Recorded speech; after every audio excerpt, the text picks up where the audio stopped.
The stars had always seemed peaceful to Admiral Laura Bennett.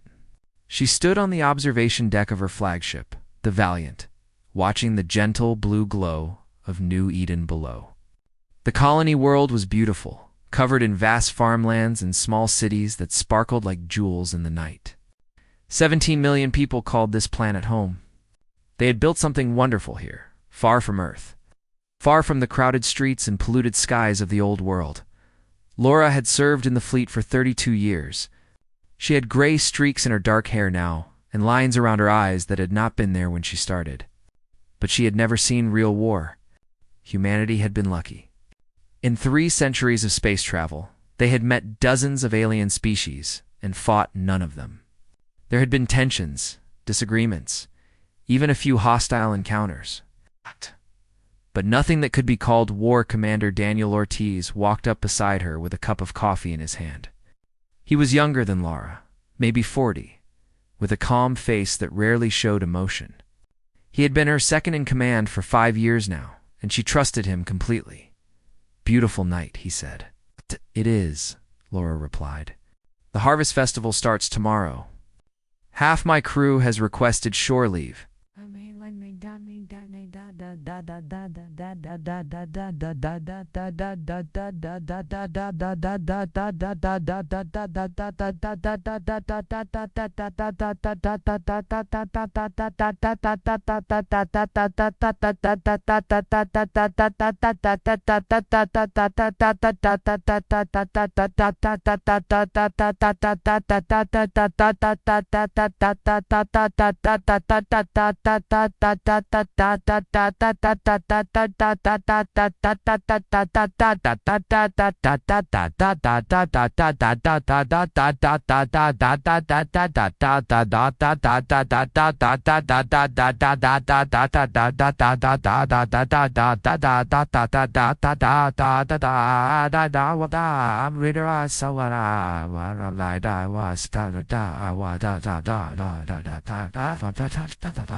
Can you blame them?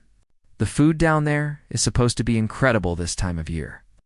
Laura was about to respond when the lights on the observation deck turned red. An alarm began to sound, sharp and urgent. She had heard this alarm in drills 100 times. But something in her gut told her this was different. She ran to the bridge with Daniel right behind her. Officers were shouting, screens were flashing, and chaos filled the room.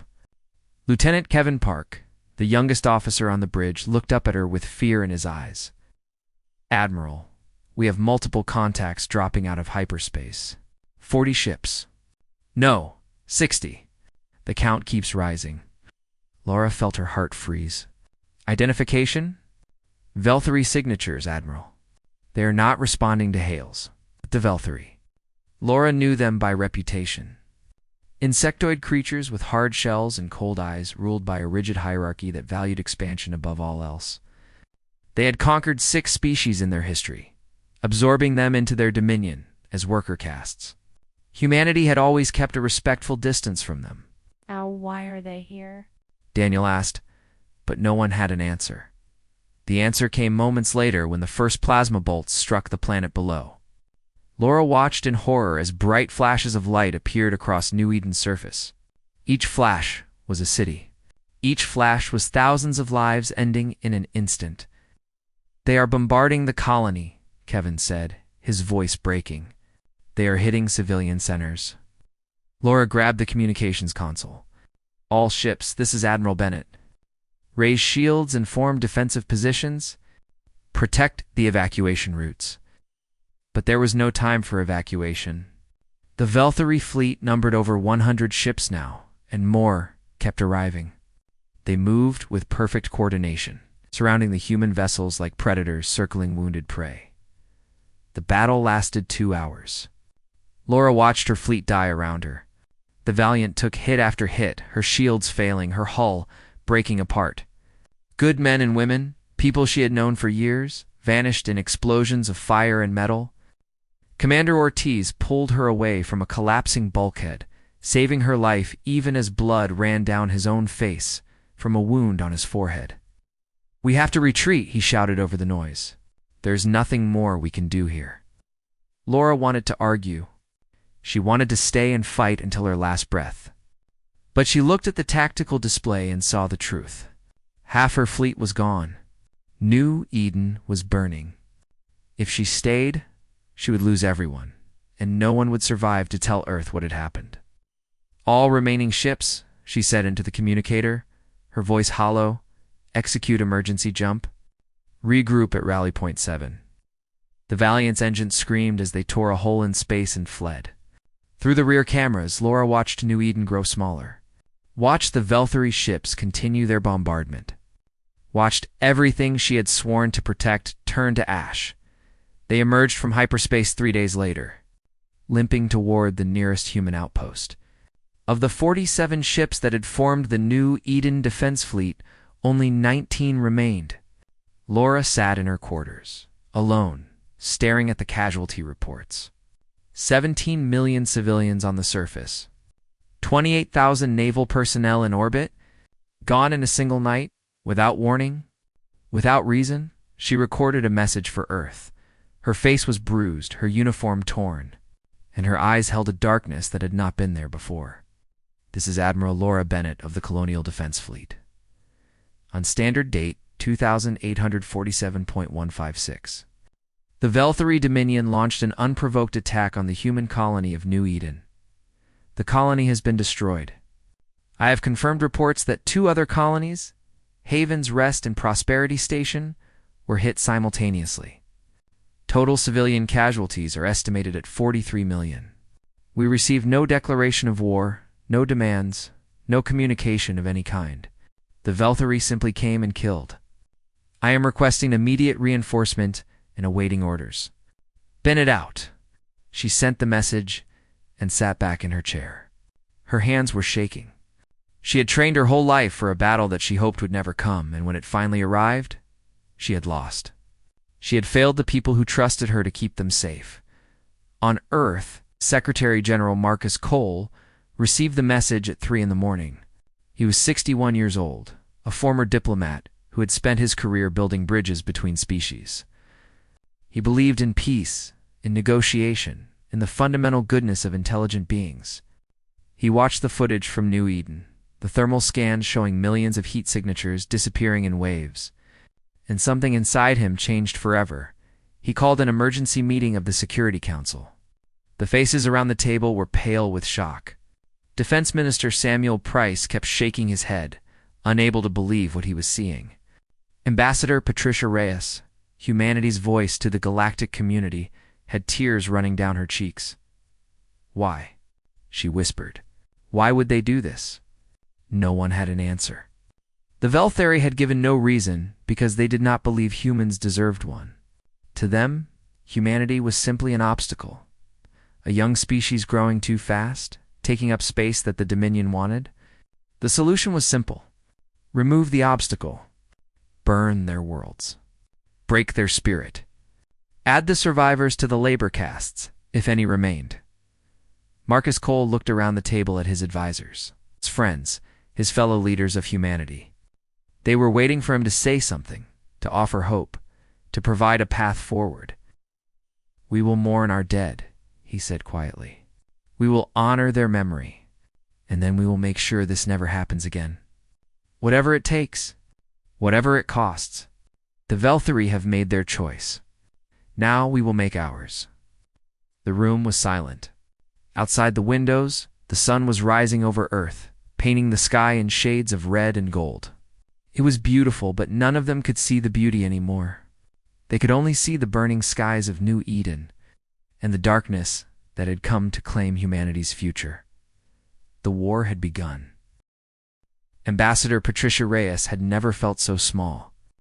She stood in the center of the Grand Chamber on Apex Prime, the massive space station that served as the heart of galactic diplomacy.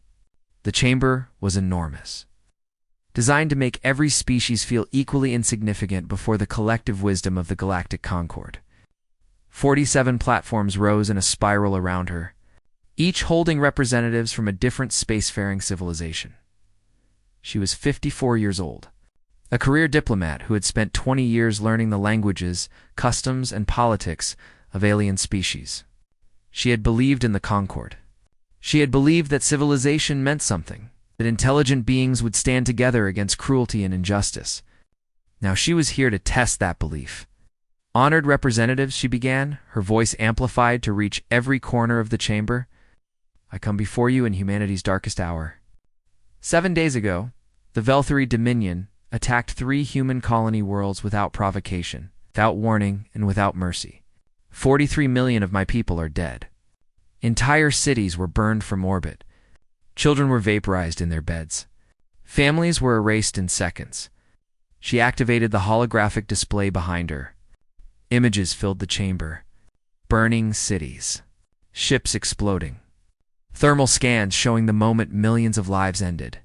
The footage was difficult to watch, and Patricia saw several representatives turn away. We have had no conflict with the Velthari, she continued. No border disputes. No trade disagreements. No diplomatic incidents. We did not threaten them. We did not provoke them. They simply decided that we should die, and they acted on that decision. I am here to ask the Galactic Concord for help. I am here to ask for justice. The chamber was silent for a long moment. Then Speaker Vorn rose from his platform. He was a Veshan, an ancient species that had guided the Concord for over 10,000 years. His body was tall and thin, covered in silver scales that shimmered in the chamber's light. His eyes were large and dark, holding wisdom accumulated over centuries of life. Ambassador Reyes, he said, his voice deep and resonant, the Concord grieves for humanity's loss. What has happened to your people is a tragedy. However, you must understand the limitations of this body. The Concord exists to maintain peace among its member species. Humanity is not a member. The Velthari Dominion, while not a full member, holds observer status and has signed our non-aggression treaties. Patricia felt her stomach tighten. With respect, Speaker, the Velthari have clearly violated any principle of non-aggression. They attacked civilian populations without cause. The Velthari have presented their own account of events, Vorn replied calmly.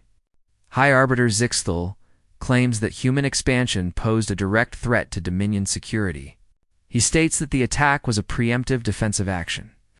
That is a lie, Patricia said, struggling to keep her voice steady. We have no military presence anywhere near Velthari space. We have never threatened them in any way. Another platform lit up. The Velthari representative, a creature with a hard black shell and multifaceted eyes, rose to speak. His translator device rendered his clicks and chirps into cold, flat words.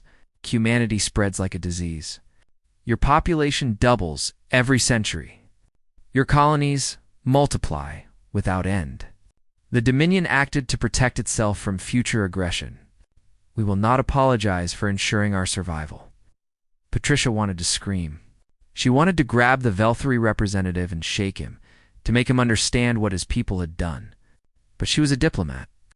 She had to maintain control. 43 million civilians, she said slowly. Farmers, teachers, children. You call this self-defense? The Velthari representative did not respond. His eyes showed nothing. No guilt. No remorse. No recognition that he was discussing the deaths of millions of thinking, feeling beings. Speaker Vorn raised his hand for silence. The Concord cannot intervene in bilateral conflicts between non-member species. This has been our policy for millennia.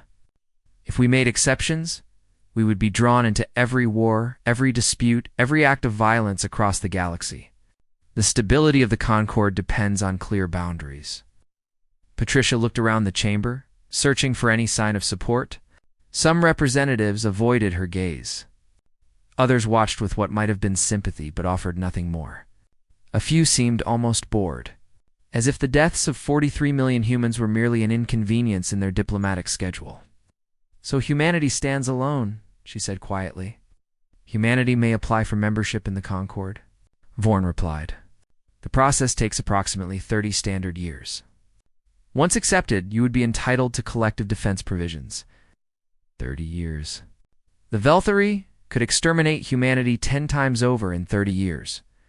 Patricia gathered her materials and prepared to leave. As she walked toward the exit, a soft voice called out to her. She turned to see Ambassador Kalana of the Sorati approaching. The Sorati were humanoid, with pale blue skin and gentle features. Their species had a reputation for compassion in a galaxy that often lacked it. Ambassador Reyes Kalana said quietly, "I am sorry. I wish I could offer more than words." "Why does no one care?" Patricia asked, her voice breaking slightly. "How can they watch this happen and do nothing?" Kalana's expression was sad. "Because they are afraid. The Velthari have done this before. The Athesians know it. The Benari know it. Everyone knows it. But no one wants to be the species that stands up and becomes the next target. It is easier to look away. So the Concord is useless." "The Concord is what powerful species made it to be," Kalana replied. "A tool for maintaining their comfort, not for protecting the weak."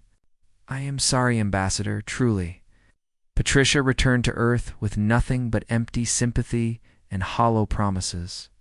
She reported to Secretary General Marcus Cole in his private office, the weight of her failure pressing down on her shoulders. "They refused," she said simply. "The Velthari claimed self-defense and the Concord accepted it. We are on our own." Cole nodded slowly. He did not seem surprised. Perhaps he had known all along that the galaxy would abandon them. "What do we do now?" Patricia asked. Cole stood and walked to his window. Outside, the city of Geneva stretched toward the mountains, beautiful and peaceful. Billions of humans lived on Earth, going about their daily lives, trusting their leaders to protect them.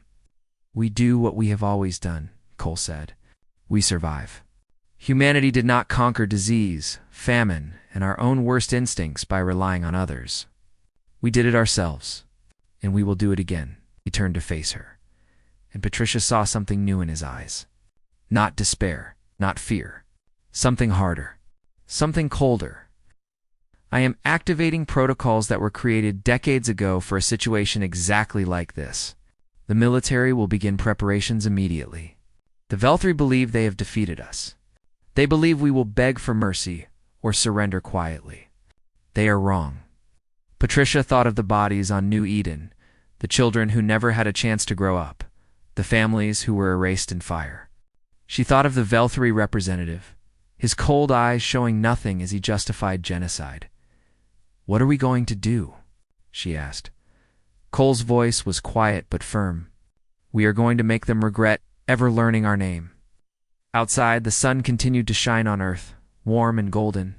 But somewhere in the halls of power, in secret facilities, and hidden shipyards, humanity began to prepare. The galaxy had turned its back on them. Very soon the galaxy would learn that this was a mistake. 18 months passed in silence. The Velthari watched human space with their long-range sensors and saw nothing unusual. The human fleet remained small and defensive, clustered around their core worlds like frightened animals hiding in their burrows. High Arbiter Zixtel received weekly reports from his intelligence officers, and each report told the same story. Humanity was broken. Humanity was afraid. Humanity was waiting to die. Zixtel was pleased. The first strike had worked exactly as planned. The humans had lost their will to fight. Soon he would launch the second wave, and this time there would be no survivors. The human species would be erased from the galaxy, their worlds claimed for the Dominion, their history forgotten. It was the natural order of things. The strong consumed the weak. This was how it had always been. But Zixtel was wrong. He saw only what humanity wanted him to see, deep beneath the surface of Luna. Earth's ancient moon, Dr. Catherine Brooks worked in a facility that did not officially exist. She was 46 years old, a physicist who had spent her career studying theoretical weapons that were never meant to be built. Now she was building them. The facility stretched for miles underground, carved into the lunar rock by automated machines that left no trace on the surface. 3,000 scientists and engineers lived and worked here, cut off from the outside world, dedicated to a single purpose. They called the project Prometheus. After the ancient god who gave fire to humanity, Catherine stood before a holographic display, showing the design for their primary weapon. It was elegant in its horror, a beam that destabilized molecular bonds, causing matter to simply fall apart at the atomic level. Ships hit by this weapon would not explode. They would dissolve, breaking down into clouds of particles that scattered into space. "The latest tests were successful," said her assistant, a young engineer named Robert Kim. "We achieved complete dissolution of the target in under 3 seconds." Catherine nodded, but she felt no joy. She understood what they were creating. This was not a weapon of war. This was a weapon of extinction. Once humanity used it, the galaxy would never see them the same way again. "How soon can we begin mass production?" she asked. 6 months.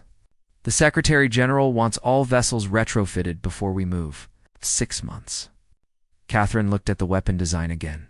She thought about her daughter, who was 12 years old and lived on Earth with her father. She thought about the future that child would inherit. A future where humanity was either extinct or feared above all other species. There was no middle ground anymore. The Velthri had made sure of that. Across human space, similar preparations were underway. In asteroid belts far from any planet, hidden shipyards assembled new warships at an incredible pace. These ships were different from anything humanity had built before. They were faster, stronger, and armed with weapons that would have seemed like fantasy. Just 2 years ago, Captain Nathan Cross commanded one of these new vessels. The Resolute was beautiful and terrifying, a sleek predator designed for a single purpose. Nathan was 38 years old, a career officer who had joined the fleet hoping to explore the stars. Now he was training to burn them. He sat in his ready room, reviewing the combat protocols for the 100th time. The tactics were unlike anything taught in the academy. There was no concept of proportional response, no rules of engagement designed to minimize casualties. The doctrine was simple. If humanity fought, humanity would fight to win completely. Every enemy ship destroyed, every enemy base eliminated, every threat removed permanently. Admiral Laura Bennett visited the Resolute during one of her inspection tours. She looked different now. The warmth that Nathan remembered from her earlier career was gone, replaced by something harder. She had watched millions die at New Eden. That experience had changed her in ways that could never be undone. "Are you ready, Captain?" she asked as they stood on the bridge together. "The ship is ready," Nathan replied. "The crew is ready." "But Admiral, may I speak freely?" Bennett nodded. "These weapons we are carrying, the things we are planning to do, are we sure this is the right path?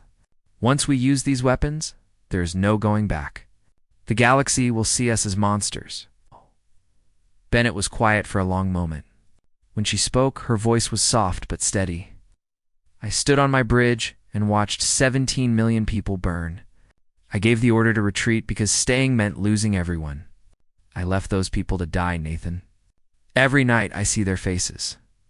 Every night I hear their screams. The galaxy already has monsters. The Velthri proved that. What I am asking is whether we have the strength to become the bigger monster so that no one ever dares to make us victims again." Nathan had no answer. He simply nodded and returned to his duties. On Apex Prime, Ambassador Patricia Reyes continued her diplomatic work. She smiled at alien representatives, attended formal dinners, and pretended that humanity was still hoping for peaceful resolution. In truth, she was gathering intelligence, learning which species feared the Velthri, which ones might provide useful information. The Serati ambassador, Kalana, became her closest contact. They met in private, away from the listening devices that filled the station. "The Velthri are planning a second attack," Kalana whispered one evening. "My sources say they will strike within the year. They want to finish what they started." Patricia kept her expression neutral. "Thank you for the warning. What will humanity do?" Patricia thought about the secret shipyards, the new weapons, the thousands of scientists working day and night on Luna, she thought. About the anger burning in the hearts of every human who had lost someone at New Eden. "We will be ready," she said simply. Kalana studied her face. The Serati were known for their ability to read emotions, to sense the feelings that other species tried to hide. "You have changed," Kalana said quietly. "All of you have changed. I can feel it. There is something cold in humanity now, something that was not there before." "The Velthri put it there," Patricia replied. "They killed our innocence, along with our people. Whatever happens next is their responsibility. Back on Earth, Secretary General Marcus Cole reviewed the final preparations. The fleet was almost ready. The weapons were tested and proven. The crews were trained and eager. Everything was in place for humanity's response. He stood alone in his office late one night, looking at a photograph on his desk. It showed his grandson, a smiling boy of 7, who lived on one of the colonies that had been spared. Cole thought about the future that boy would inherit, a future shaped by the decisions being made right now. "Forgive us," he whispered to no one in particular. "Forgive us for what we are about to become." Outside, the stars shone cold and distant. Somewhere out there, the Velthari were preparing their final assault, confident in their victory. They had no idea what was coming. They had awakened something in humanity, something ancient and terrible. The universe was about to learn why humans had survived ice ages, plagues, and wars that nearly destroyed them. Humanity did not surrender. Humanity did not forgive. And humanity never forgot. The preparations were complete. The waiting was almost over. Fleet Commander Vexrel stood on the bridge of her flagship, the Eternal Conquest, watching 300 Velthari warships fall into formation around her. She was old by Velthari standards, her shell scarred from decades of warfare, her mind sharp from countless victories. She had conquered 6 species in her career. Humans would be the 7th. High Arbiter Zixthiel had given her simple orders. Strike fast, strike hard, leave nothing alive. The human homeworld, Earth, was the primary target. Once Earth fell, the remaining colonies would surrender or starve. It was the same strategy that had worked against the Kalori, the Vexenar, and every other species foolish enough to resist the Dominion. "All ships report ready," her tactical officer announced. Dextro clicked her mandibles in satisfaction. "Begin the jump." Glory to the Dominion. The fleet tore through hyperspace, emerging at the edge of human territory. Their sensors immediately began scanning for defensive positions, military installations, any sign of resistance. What they found confused them. Nothing. The outer colonies were empty. Cities stood abandoned, their streets silent, their buildings dark. Millions of humans had simply vanished. "Where are they?" Dextrol demanded. "Unknown, Commander." Scanning deeper into human space, Vexrael felt a flicker of unease. This was not how prey behaved. Prey ran, yes, but they ran to somewhere. They did not simply disappear. She pushed the feeling aside. Humans were cowards. They had probably fled to their homeworld, hoping to make a final stand there. "Continue the advance," she ordered. "They cannot hide forever." The Velthari fleet pushed deeper into human territory. Following the route that intelligence had marked as the fastest path to Earth, they entered a region called the Kepler Passage, a narrow corridor of navigable space squeezed between 2 neutron stars. It was the only safe route through this sector, and every ship traveling to Earth's core systems had to pass through it. Dextrol did not realize. She was walking into a trap until it was too late. The first human ships appeared on sensors like ghosts, materializing from darkness. They emerged from hidden positions behind asteroids, from the shadows of the neutron stars, from places where no ships should have been able to hide. More and more contacts appeared until the tactical display was filled with them. "How many?" Dextrol asked, her voice suddenly tense. Her tactical officer's response was barely a whisper. "Over 800 warships, Commander." "Impossible."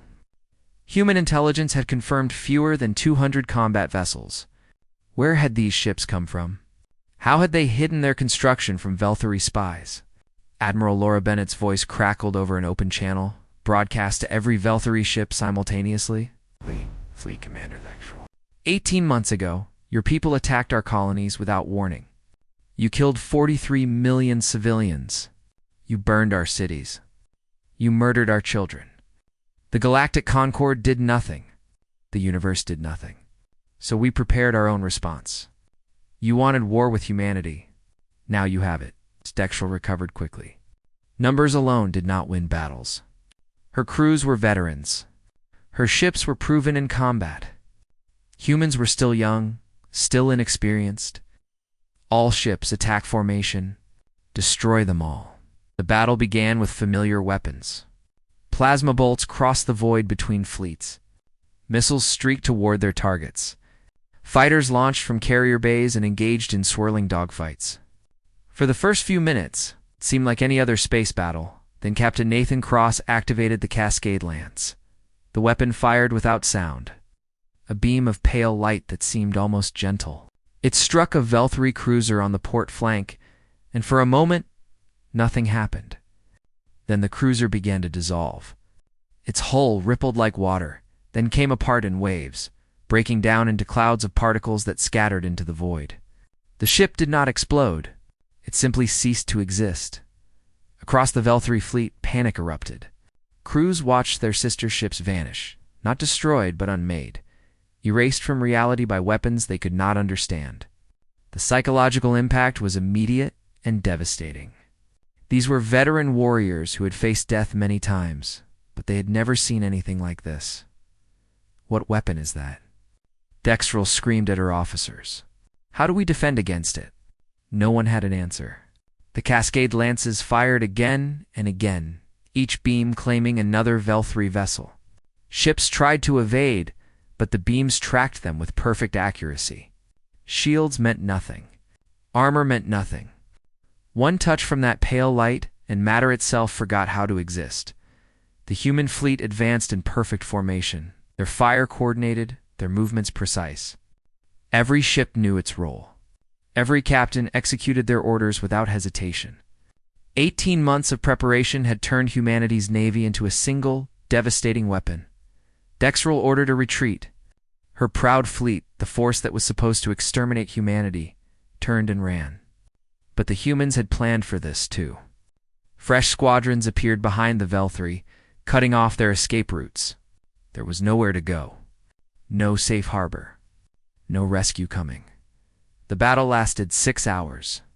When it ended, 289 Velthri warships had been destroyed. Only 11 survived, limping away into deep space with damaged engines and terrified crews. Human losses were 37 ships, and most of those crews were recovered by rescue vessels. Admiral Bennett watched the last Velthri contacts fade from her tactical display. Her face showed no satisfaction, no triumph. Only grim determination. "Signal all ships," she said quietly. "Phase 2 begins immediately. Set course for Velthri space." Commander Daniel Ortiz, still serving at her side after all these months, looked at her with concern. "Admiral, our orders were to defend human territory. Are you sure about this?" Bennett turned to face him. "The Velthri will not stop. If we let them rebuild, they will come again.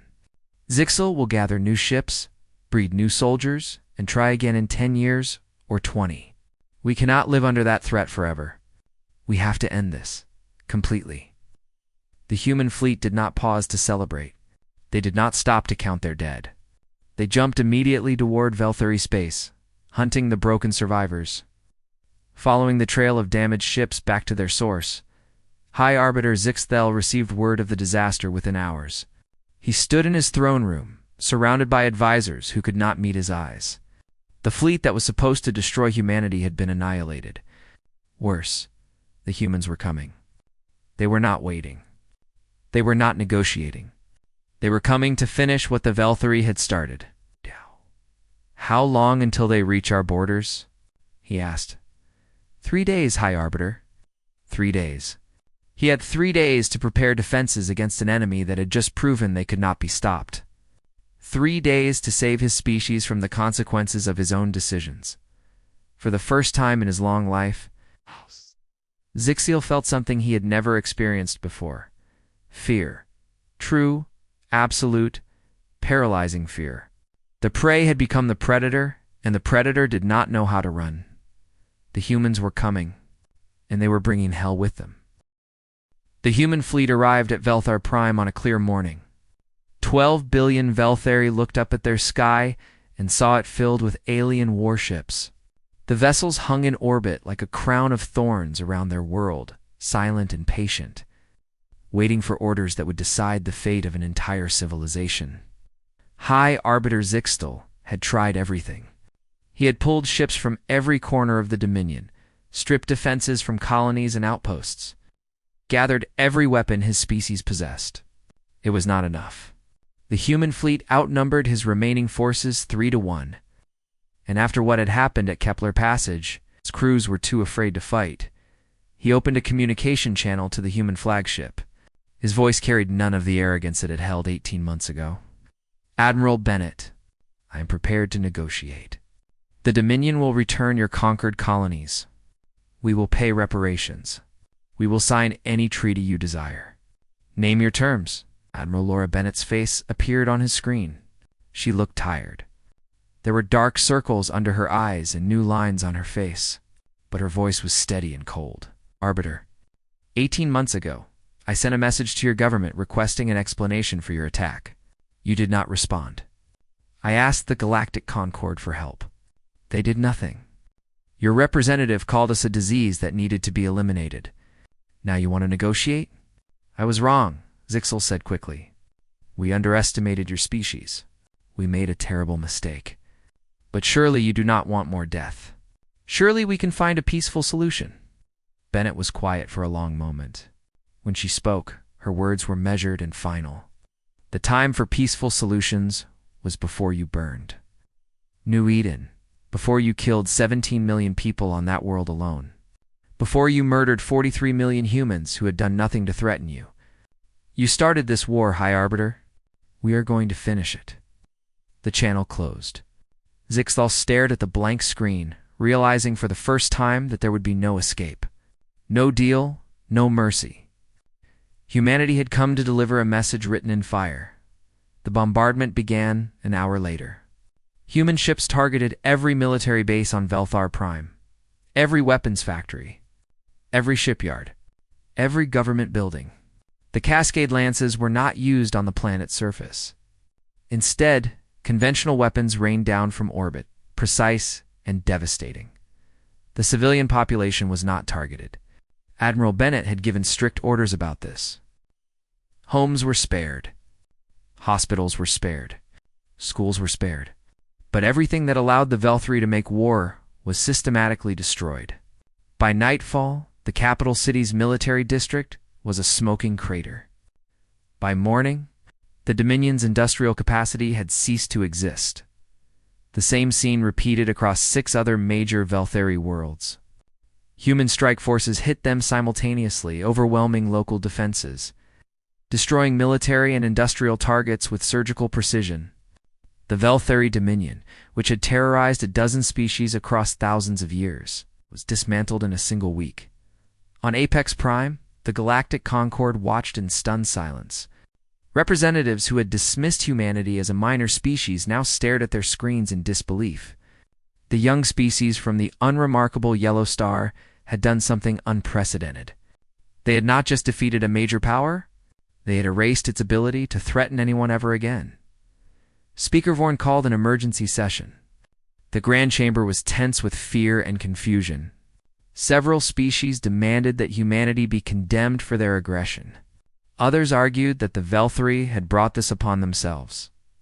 A few simply sat in silence, calculating how quickly they could improve relations with these terrifying newcomers. Ambassador Patricia Reyes stood before the council one final time. She looked different now. The naive diplomat who had begged for help 18 months ago was gone. In her place stood a woman who had seen her species transform itself into something the galaxy had never witnessed.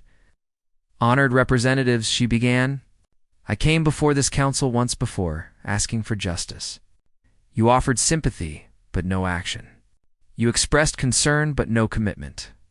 When the Velthari came to exterminate my people, the civilized species of this Concord watched and did nothing." She paused, letting her words sink in. "So humanity defended itself. In our own way.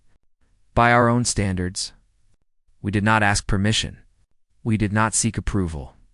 We simply ensured that the species which tried to erase us would never have the power to threaten anyone again."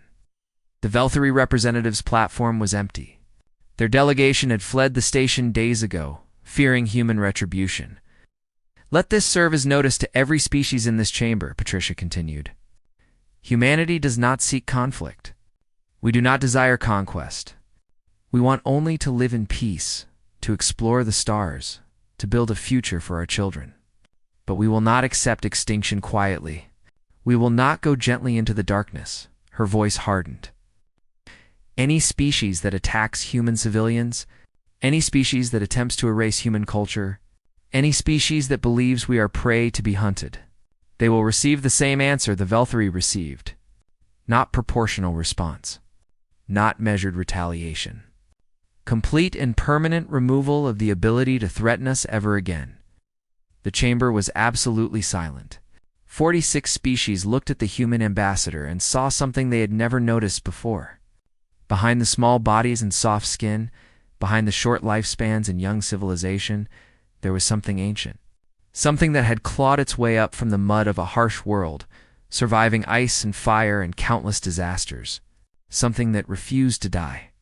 Humanity will continue to seek peaceful relations with all species, Patricia concluded. We extend our hand in friendship to any who wish to take it. But remember this day. Remember what happens when you mistake our kindness for weakness. Remember the Velthari Dominion, and choose your actions carefully. She turned and walked out of the chamber. No one tried to stop her.